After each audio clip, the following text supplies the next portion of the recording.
kan ilmaa kan hafuura qulqulluu waaqa tokko amiin.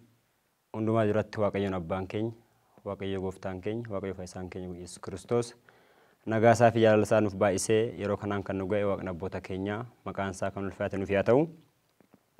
Araarsummaan haadha waaqayyoo kan haadha keenya kan qulqulleetti durboo Maariyaamii kadhannaan qulqullootaa gargaarsi ergamootaa eebbi isaanii sugun isaanii kan abboota keenya hunda keenya faana haa ta'u. Hundumti keessanuu maatii waaqayyoo waaqayyoon kan isin jaalatu foddaa TV OTC afaan Oromoo irratti teessanii hundumti keessanuu sagalee waaqayyoo kan dhageeffattan biyya keessas biyya alaas kan jirtan maatiin haadha keenya kan qulqulleetti durboo Maariyaamii ijoolleen tawaahidoo akkam jirtu nagaa waaqayyoo hunda keenyaaf haa baay'atu. Waaqayyoon abbaan keenya, waaqayyo gooftaan keenya, waaqayyoon fayyisaan keenya Yesuus Kiristoos jaalala isaa nuuf baay'isee nagaa isaatiin nu eegee ammeenyarraa nu baraaree yeroo kanaan kan nu ga'e irra deebiidhaan ulfinnii fi galanni waaqayyoof haa ta'u. Eeyyamaa fi fedha waaqayyoo ta'e waaqni abbaan keenya gama adda addaatiin nama barsiisaa, nama gorfata. Waaqayyoon akka nu barsiifatu, akka nu gorfatu fedhaa fi eeyyama isaa nuuf haa ta'u. Guyyaarraa waaqni abbaan keenya hafuura qulqulluu kan nu barsiisu Wangeela Maatiyoos boqonnaa 8 lakkoofsa 25 irratti jecha barraa'e tokkotu jira. Isa kana waliin laalla. Jechichis akkana jedha. Maaloo akka hin duuneef nu oolchi. Kaayyoon barumsa kanaa waaqayyo abbaa keenya, waaqayyo gooftaa keenya amantaa keenyaan qorumsa gidiraa hundarraa akka nu oolchu ammeenyarraa akkasumas badii biyya lafaarraa akka nu oolchuuf amantaadhaan waaqa keenya faana buunee isa kadhachuu isa faana jiraachuu akka qabnu nu hubachiisa. Waaqni abbaan keenya badiirraa gidiraarraa akka nu oolchuu fedhaa fi eeyyamni kan waaqayyoo nuuf haa ta'u. Jecha kana kan dubbate eenyudha jennee ilaallee ulfinniif galanni waaqa keenyaaf haa ta'uuti.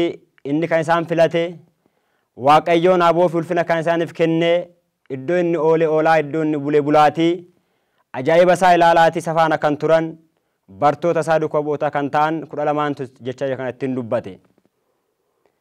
Kan isaan ittiin dubbatan immoo abbaa hunda keenyaa kan ta'e waaqayyo gooftaa keenya fayyisaa keenya Yesuus Kiristoos itti dubbataniini. Yeroon isaa yoomidha kan jedhuuf bartoonni gooftaa keenyaa fayyisaa keenya Yesuus Kiristoos gooftaa keenya Yesuus Kiristoos faana galaanarra yeroo deemanitti yeroo qilleensi hamaan dambalii galaanaa sanaa yeroo raasaa turetti yeroo dhiphina keessa jiranitti jecha kadhannaa waaqayyootti dhiyeessanidha. Kanaaf maatii waaqayyoo nuyis barumsa kanarraa wantoota baay'ee irraa ilaaluu dandeenya jechuudha.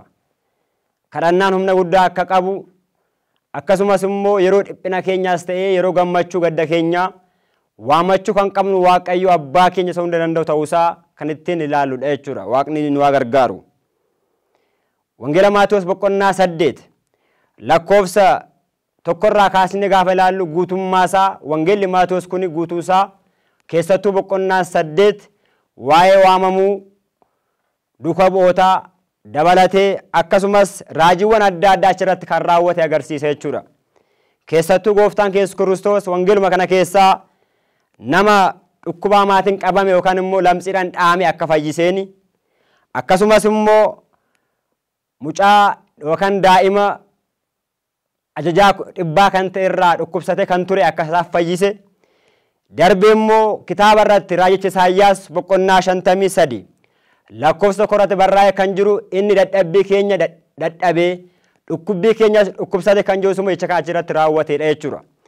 Ammas ittaansee gara galaanaa yookaan immoo gara yabaloo yookaan doonitti gaafa seenu bartoonni baay'een yookaan immoo duukaa bu'oonni isa faana bu'anii jedheet wangeelli kun achirratti nu barreessira jechuudha. Inni xumuraa garuu namoonni baay'een isa faana bu'aa turan illee malee gooftaan keenya Yesuus Kiristoos kabaja isaarraa yookaan immoo iddoo kabajaarraa gara gadiitti bu'uusaa yookaan immoo tulluurraa gadi bu'uusaa wangeelli kun nuuf seenessee jira jechuudha. Wangeelli Maatiyoos boqonnaa 5 fi boqonnaa 6 boqonnaa 7 boqonnaa 8 walumaa galatti waa'ee lallaba tulluurraa yookaan immoo waa'ee warra garraamotaa wajjin wal qabatee gooftaan keenya Yesuus Kiristoos tulluurratti lallaba inni barsiise lallaba inni lallabe guutummaatti wangeelli kun afran yookaan wangeelli Maatiyoos boqonnaa 5 kaasee aga 8 guutummaansaa wangeela lallabarraa jedhameet beekama. Kanaafi wangeela Maatewos boqonnaa 8 lakkoofsa 25 irraa kaasne gaafa dubbisnu waa'ee kana achi caalatti waa'ee isa doonii keessatti rakkoo isaan mudatee kan agarsiisudha jechuudha. Wangeeluma Maatewos boqonnaa 8 lakkoofsa 23 irratti maal jedha? Yeroo gara bidiruutti ol ba'es barattoonni isa faana bu'anii kunoo dambaliin galaanaa amma bidiricha liqimsuttis galaanicha irratti raafamni guddaan ta'e. Inni garuu jedha galaanicha yookaan immoo achi keessa gara keessaatiin rafee ture. Bartoonni isaa gara isaatti dhiyaatanii isa dammaqsanii akkanas ittiin jedhanii jira. Maaloo akka nuti hin duuneef nu oolchi jedhanii ni jira. Waaqayyoon du'a fooniif du'a lubbuurraa akka nu baraaruuf fedhaa fayyama isaa nuuf haa ta'u.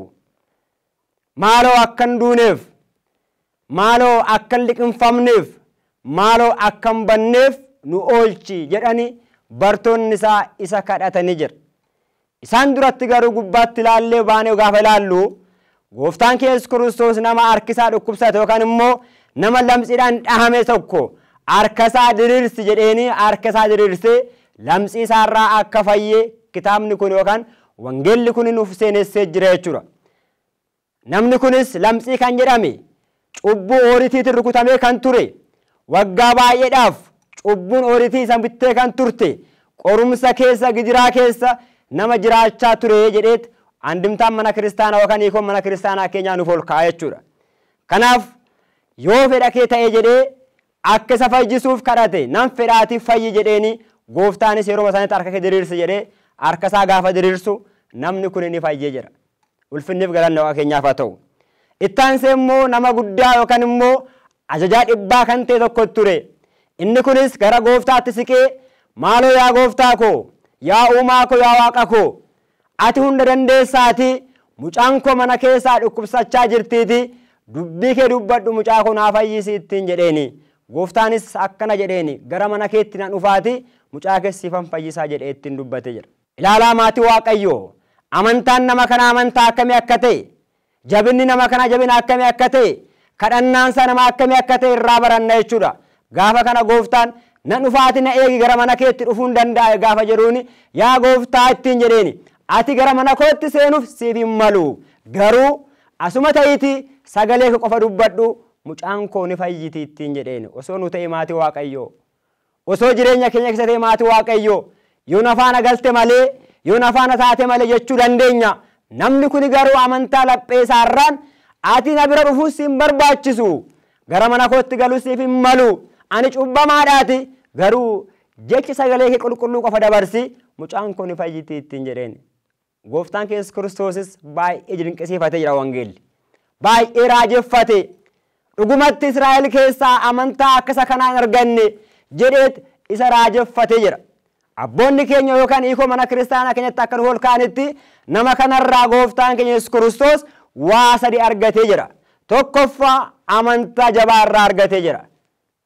Maaliif amantaa malee Waaqayyo gammachiisuu hin dandeenyu waan ta'eef. Ibroota boqonnaa qulqullichi Phaawulos gara Ibroota boqonnaa 11 lakkoofsa 6 irratti maal jedha amantaa malee Waaqayyoon gammachiisuu hin dandeenyu jedha. Wangeela Maatewos boqonnaa 17 lakkoofsa 21 irraa kaasne gaafa dubbisnus amantaa xiqqoo jedha. Agaja ija sinaafichaa qabaattan tulluu kana iddoo isaatti sochoosuu dandeessu jedha. Iddoo baay'eetti waa'een amantaa barraa'ee jira. Amantaa irraa argate. Isa lammaffaa irratti garuu ogummaa irraa argate. Amantaa irraa argate gaafa jennu amantaan sun maalinni jecha kee qofa dubbadhu mucaan kun fayyiti jechuunsaa amantaa agarsiisa jechuudha. Lammaffaa irratti garuu ogummaa irraa argate. Ogummaan sunis maalidhaa? Waa tokkoon fakkeessa dubbachaa ture namni sun. Anillee ajajaa nan qaba waan ta'eef yoo deemaa waan jedheen ni deemu. Taa'aa waan jedheen ni taa'u. Ka'aa waan jedheen ni ka'u. Nyaadhaa waan jedheen ni nyaatu. Rafaa waan jedheen ni rafu. Akkan isaan ajajamuu danda'u waan ta'eef iyyuu ati immoo caalatti immoo mucaa kana fayyisuu hin dandeessa. Lamxii kana ishii qulqulleessuu hin dandeessa waan ta'eef jecha kee qofa dubbadhu jedheeni. Fakkeenyaan fakkeesse dubbate kana gooftaan kee garuu dinqisiifatee jechuudha ogummaa isaati. Inni sadaffaaf inni xumuraa garuu kasoomina isaa irraa barate jechuudha. Kasoomina isaa dinqisiifate. Maal jedhee gara mana kootti galuu naaf hin malu jedhe. ani qulqulluu miti jedhe dhuguma biyya lafaa kanarratti arjummaa waaqayyoo dhiifamni waaqayyoo inni arjummaa isaatiin nu jaalatee malee qulqullummaa qabaannee miti mana waaqayyoo keessa kan deddeebinu qulqullummaa qabaannee miti oogdii isaa qulqulluu keessa dhaabbannee kan barsiisnu qulqullummaa qabaannee miti sirna qulqulleessaa qaddafnee kan baanu qulqullummaa qabaannee miti mana isaa keessatti yeroo hunda kan deddeebinu garuu arjummaan isaa garuu dhiifamni isaa garuu jaalalli isaa nuuf baay'ate waaqayyoon arjummaa isaatiin mana isaatti nu qabata malee ulfinni fi galanni keenyaaf haa ta'u. Kanaaf qiddaasee keenya irratti maal jennee kadhanna yaa waaqayyoo akka arjummaa kee malee akka badii keenya akka balleessa keenya nutti lakkaa'in jenne yeroo hunda. Kanaaf kasoomina irraa barate gara mana kootti galuun siif hin malu jedheen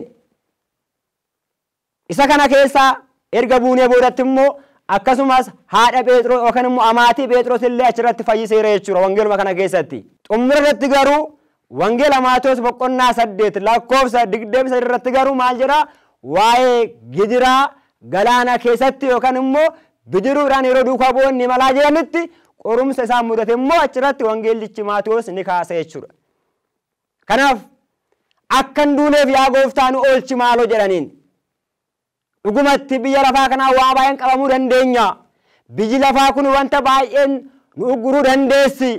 Biyyi lafaa kun qorumsa baay'ee nutti ta'uu dandeessi. Garuu waaqayyoon isarraa akka nu oolchuu fedhaa fi eeyyama isaa nuuf haa ta'u. Baay'een keenya waa baay'eedhaan qabamneerra. Baay'een keenya araada adda addaatiin qabamneerra.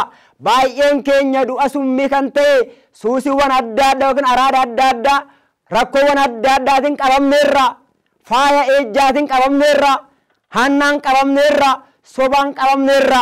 Kuni garuu xumurri isaa gara du'aati waan ta'eef akkan duuneef gooftaan akka nu oolchuu fedhaa fi eeyyama isaa nuuf haa ta'u. Gaafa kana gooftaan rafee ture bartoonni haqanii tuttuqan yookaan immoo isa kaasani yaa gooftaa nuti dhumuuf jirra ati garuu rafaa jirta akkan duuneef maaloo nu oolchitiin jedhani gooftaanis ka'ee akkana isaaniin jedhe. Innis akkana jedheeni isin yaa warra amantii hir'uu maaltu isin sodaachisaa isaaniin jedhee jira. Isin yaa warra amantii hir'uu maaltu isin dhiphisaa maaltu isin sodaachisa isin faanan jiroo ittiin jedheeni gooftaan. Ka'ees jedha umarratti qilleensichaa fi galaanicha yookaan dambalii galaanichaa abboome jira. Dhugumatti sagalee waaqayyoo wanti hundi hin abboomamaa. Waaqayyoo fuulduratti wanti hundi isaaf ni ajajama. Waaqayyoo fuulduraa wanti isaaf hin taane hin jiru. Hundi isaaf ni danda'ama. Tasgabbiin galaanichaas yookaan immoo sosochiin galaanichaas battaluma sanatti ni callise. Ni tasgabbaa'e tasgabbii guddaanis ni ta'e gaafa kana garuu bartoonni maal jedhaniini kan galaanni fi qilleensi ajajamuufi kun eenyudha jedhanii gaafii eegalanii jira. Kanaaf abboonni keessa kana waa sadi kaasu. Tokkoffaa bartoonni sababni kana jedhaniif dhugumatti amantaa hir'uu qabu turanii akkuma gooftaan jedhe. Lammaffaa irratti garuu waaqummaa isaa hin barre gooftummaa isaa hin barre. Dhugumatti inni hunda danda'a ta'uu isaa hin barre hafuura qulqulluudhaan hin guutamne humni waaqayyoo isaan hin golgine kanaaf shakkii yookaan mamii keessa turani. Baay'een keenya har'as mamii keessa jirra. Baay'een keenya har'as rarraanee jirra. Walakkaan keenya keessa walakkaan keenya ala deema. Miila lamaan okkoraa kan deemnu baay'een keenya jira. Kanaaf kitaabni gaafa dubbatu maal jedha? Iyyaasuu 24 irratti maal jedhee dubbate Iyyaasuun? Aniif manni koo waaqayyoon waaqessina isin garuu kan waaqeffattan har'a filadhaa jedhe. Kana jechuun itti dabalees maal jedha agoomitti luka lamaan ni maltu jedha. Shakkummaadhaan jibbaan ammeenyaan gargar bahinsaan fakkeessuudhaan deddeebi'uun agoomittidha. Abbaan hunda danda'u abbaan hunda beeku abbaan hunda qabate gaafa mul'atu garuu gaafa argamu garuu gaafa ulfina isaa agarsiisu garuu gaafa san hundumaafuu gaafedha. Kanaaf waaqummaa isaatti amannee akka jiraannu waaqayyo nu gargaaru. Inni garuu eenyudha jedhanii gaafatan. Inni garuu ulfinniif galanni isaa haa ta'uuti ilma waaqayyo abbaa ilma haadha keenya qulqulleetii Durboo Maariyaamii kan ta'e gooftaa gooftotaa waaqa waaqotaa mootii moototaa gooftaa keenya Yesuus Kiristoos jedha ulfinniif galanni isaaf haa ta'u. Kanaaf addunyaan har'as baay'een ishii beektuni. Addunyaan har'a baay'een ishii waaqummaa isaatti gufatte. Addunyaan har'as baay'een ishii gooftummaa isaatti gufatte. Gooftaa qofaa miti inni gooftaa gooftotaati. Waaqa qofaa miti inni waaqa waaqotaati. Waaqa baay'ee jiru waan ta'eef.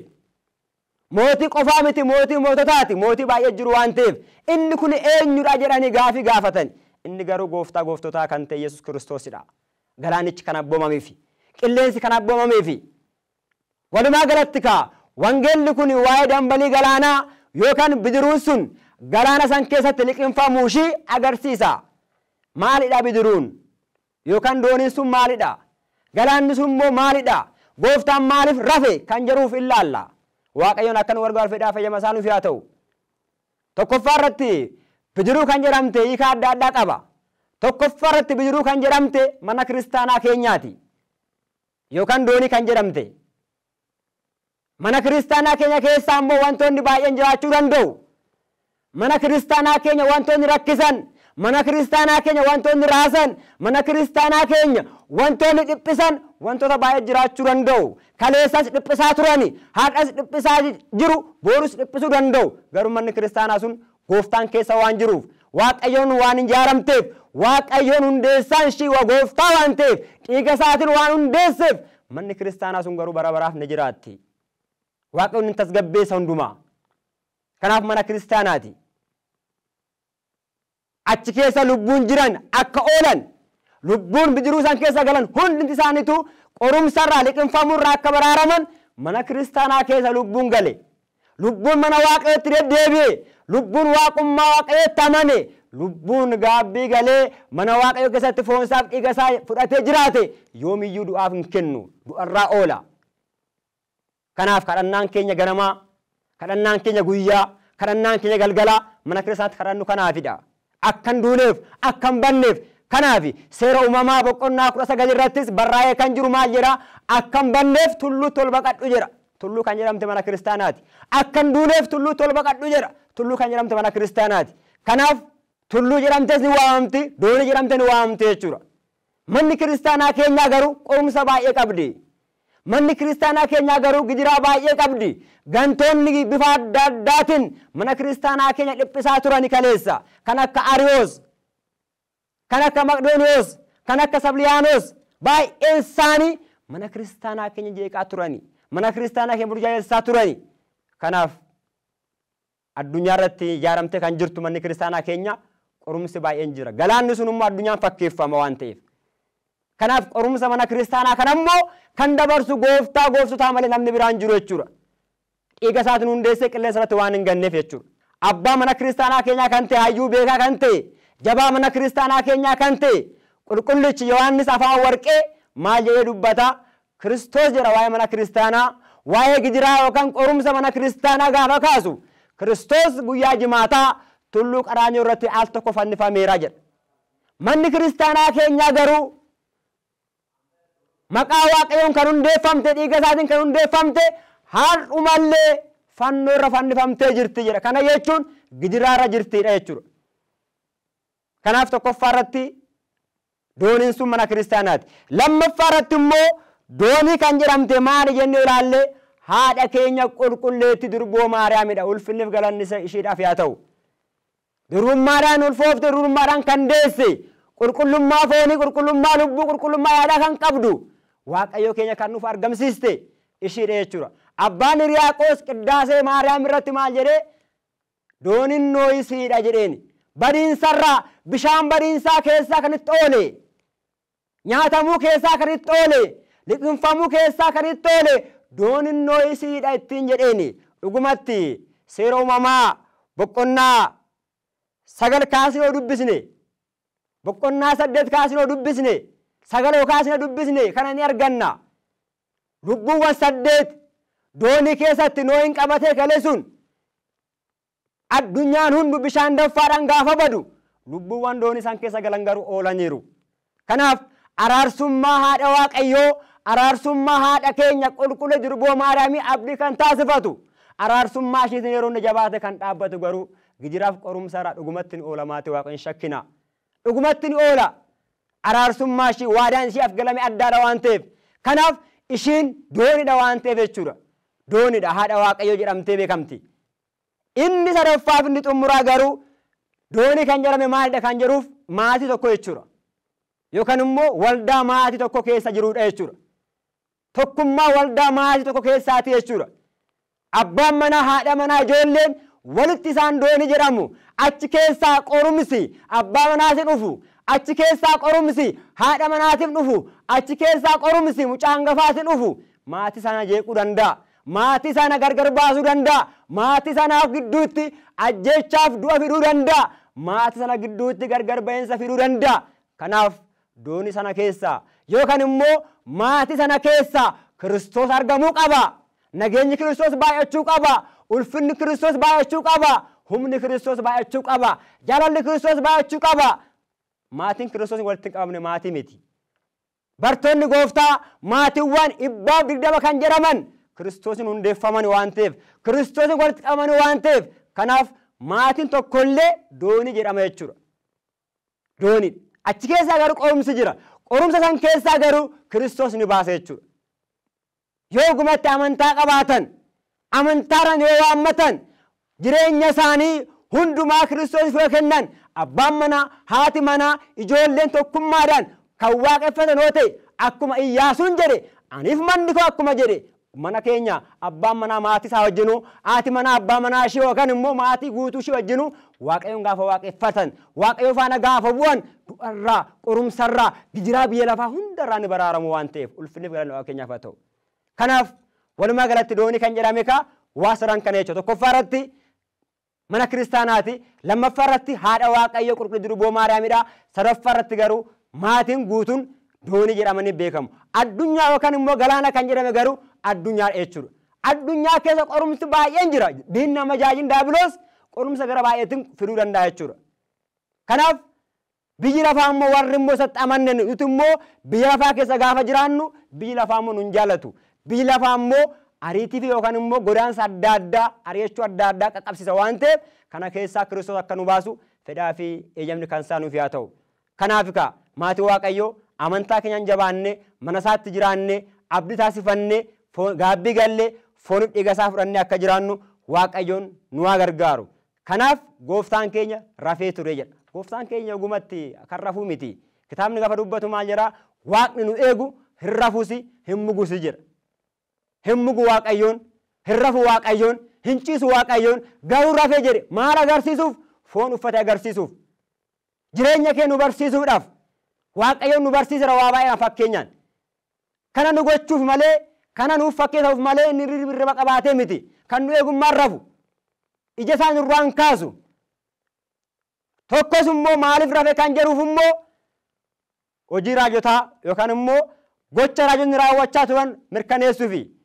Raajicha Yoonaas boqonnaa tokko lakkoofsa tokkorraa kaasne gaafa dubbisnu Yoonaas rafee ture markaba san keessa yookaan immoo galaana san keessa doonii san keessa rafee ture. Garuu Yoonaas rafee galaana san keessaa rakkoo furuu hin dandeenye. Yoonaas inumaayyuu furmaanni inni barbaade ana darbadhaati markabni sun yookaan dooniin sun furmaata argatti jedhe.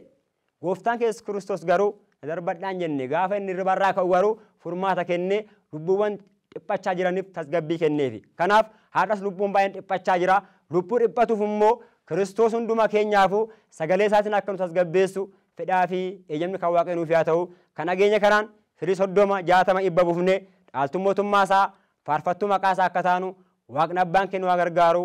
Horaa bulaa deebanaa dagaagaa.